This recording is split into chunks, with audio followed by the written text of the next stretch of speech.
Charles Leclerc vient de faire une déclaration surprenante au sujet du style de pilotage de Lewis Hamilton. Et ce qu'il a dit va bien au-delà de ce que l'on aurait pu attendre de quelqu'un au sein de Ferrari. Dans un rare moment de sincérité, Leclerc a confirmé ce que beaucoup soupçonnaient depuis longtemps, en coulisses, mais que personne n'avait encore osé exprimer à voix haute dans l'équipe. Les instincts naturels de Hamilton au volant semblent être en contradiction directe avec les caractéristiques fondamentales de la voiture actuelle de la Scuderia. À l'approche du Grand Prix de Miami, cette révélation ne fait pas qu'éveiller des interrogations. Elle ravive aussi d'éventuelles tensions au sein de l'un des duos de pilotes les plus médiatisés de la Formule 1 moderne. Il ne s'agit pas simplement d'un coéquipier qui donne son avis, mais bien du pilote qui connaît cette voiture sur le bout des doigts et qui explique pourquoi le style de Hamilton pourrait être un handicap. Avant d'entrer dans les détails de ce qui a été dit, de ce que cela signifie vraiment, et de la manière dont cela pourrait bouleverser l'équilibre interne de l'équipe, pense à laisser un j'aime, à t'abonner à la chaîne, et à rester jusqu'à la fin.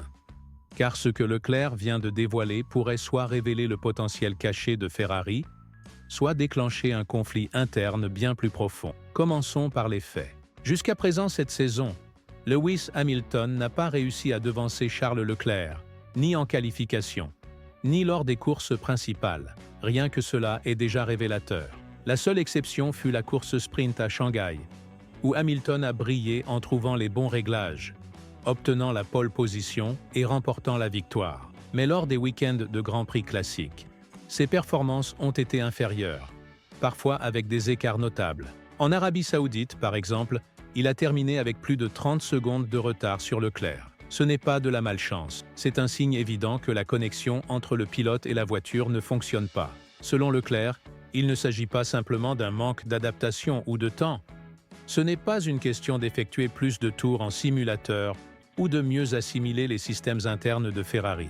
Le problème est bien plus profond et touche au cœur même de ce qui définit Hamilton en tant que pilote. C'est son style de conduite. Ce qui l'a élevé au rang de légende semble aujourd'hui incompatible avec la SF25.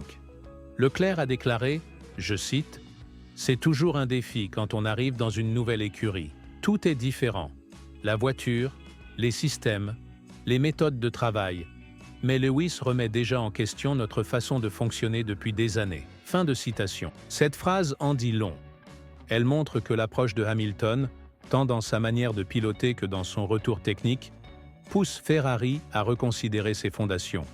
Et une telle influence ne vient que d'un pilote ayant suffisamment d'expérience, d'intelligence et de légitimité pour provoquer de véritables changements. Hamilton n'a donc pas juste des difficultés d'adaptation.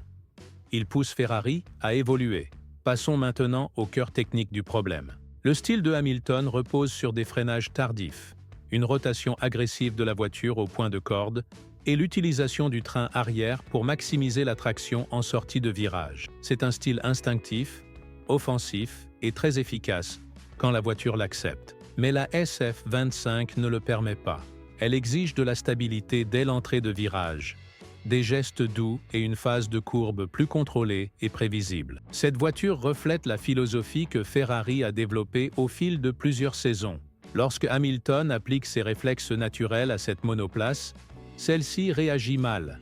Elle devient instable, incohérente, et au lieu d'avoir confiance en la voiture, Hamilton commence à douter de ses réglages, de ses commandes, voire de ses propres réflexes. Et c'est exactement ce qui se passe. Il a déjà déclaré à plusieurs reprises que la voiture avait un comportement étrange, qu'il n'y avait pas de solution, et qu'elle était difficile à piloter. Désormais, on comprend pourquoi. Le problème ne vient pas de lui, mais du fait que la voiture n'a pas été pensée pour lui. Et voici le rebondissement. Leclerc ne minimise pas ce problème pour conserver son avantage. Bien au contraire, il reconnaît la valeur de la vision de Hamilton. Il affirme avoir déjà beaucoup appris de Lewis, et que sa présence au sein de l'équipe remet en question des habitudes bien ancrées. Cette attitude de Leclerc révèle une maturité rare en Formule 1, et peut-être l'amorce d'un partenariat révolutionnaire. En interne, cette dynamique transforme déjà Ferrari. Les ingénieurs sont contraints de comparer deux styles de pilotage radicalement différents. Cette pression interne peut semer le chaos, mais elle peut aussi mener à des avancées. Lorsque deux visions s'affrontent, on révèle souvent des faiblesses, mais on découvre aussi de nouvelles solutions. Et si l'on regarde vers Miami, qui accueillera de nouveau un format sprint, le moment est critique. Ce type de week-end favorise les pilotes capables de trouver rapidement les bons réglages. En Chine, Hamilton a prouvé qu'il en était encore capable. Leclerc a même reconnu que son coéquipier avait commencé ce week-end avec une voiture parfaitement équilibrée, pendant que les autres tâtonnaient encore. Ce n'était pas de la chance, c'était de l'expérience, c'était du talent, c'était Hamilton. Mais la grande question demeure, cela peut-il se reproduire? Ferrari pourra-t-elle offrir à Hamilton une voiture qui lui corresponde, ne serait-ce qu'en partie? Ou continuera-t-elle à développer une monoplace qui ne convient qu'à Leclerc? Car si l'équipe n'arrive pas à équilibrer les deux approches, elle risque de gaspiller l'un des plus grands talents de l'histoire du sport automobile, et de passer à côté d'une occasion en or, de rivaliser à nouveau avec Red Bull et McLaren. Soyons clairs, la pression est bien réelle. Ferrari occupe actuellement la 4e place du championnat des constructeurs, avec un retard de 110 points sur McLaren. Pour une écurie qui visait le titre cette année, c'est inacceptable. Et dans un sport où chaque instant compte, Miami pourrait être soit l'étincelle du redressement, soit le point de rupture. Alors, que va-t-il se passer? Hamilton va-t-il devoir désapprendre les réflexes qui lui ont permis de remporter 7 titres mondiaux?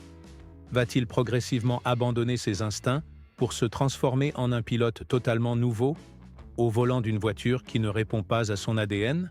Ou bien Ferrari fera-t-elle le choix audacieux, que peu d'écuries osent en cours de saison, de repenser la SF25 autour des besoins d'un pilote qui voit la course d'un œil totalement différent? Car c'est bien cela, la réalité. Nous n'assistons pas simplement à l'adaptation d'un pilote. Nous observons une équipe qui vacille entre son évolution et sa propre identité. Ferrari doit désormais décider si elle continue sur la voie forgée autour de Leclerc ou si elle embrasse la rupture que représente Hamilton. Et peut-être, juste peut-être, ce n'est pas un dilemme, mais une chance rare. Si Ferrari parvient à trouver cet équilibre subtil, en combinant le besoin de Hamilton pour de la confiance à l'arrière et de la précision au freinage, avec les exigences de stabilité à l'avant et de sensibilité au réglage du SF25, l'équipe pourrait construire une monoplace plus polyvalente, plus redoutable et plus complète que tout ce qu'elle a mis en piste ces dernières années. Il ne s'agit plus seulement de performance, il s'agit de potentiel. Et l'équipe qui libérera ce potentiel en premier pourrait bien redéfinir la lutte pour le championnat. Mais le risque est réel. En cas d'erreur, elle ne fera pas qu'anéantir le talent de Hamilton. Elle pourrait aussi ébranler l'équilibre interne de l'écurie. L'harmonie, la direction, les progrès réalisés jusqu'ici, tout cela pourrait être en jeu. Ce n'est donc pas seulement de Miami qu'il est aux questions, c'est des mois à venir. Ce moment sera-t-il celui où Ferrari aura retrouvé sa voie? Ou bien le début d'une fracture trop profonde pour être réparée? Dis-nous ce que tu en penses dans les commentaires. Leclerc a-t-il simplement mis en lumière quelque chose que tout le monde savait déjà? Ou vient-il de révéler le tournant décisif dans l'une des alliances pilote-équipe les plus ambitieuses de la Formule 1 moderne? Sommes-nous témoins d'une transformation ou des premières fissures d'un effondrement interne? Laisse un like, abonne-toi si ce n'est pas encore fait, et prépare-toi, car si les données se confirment, si la pression est réelle, et si le Grand Prix de Miami se déroule comme il pourrait, alors ce qui suivra ne définira pas seulement l'héritage de Hamilton chez Ferrari, cela pourrait bien changer le cours entier de la saison 2025.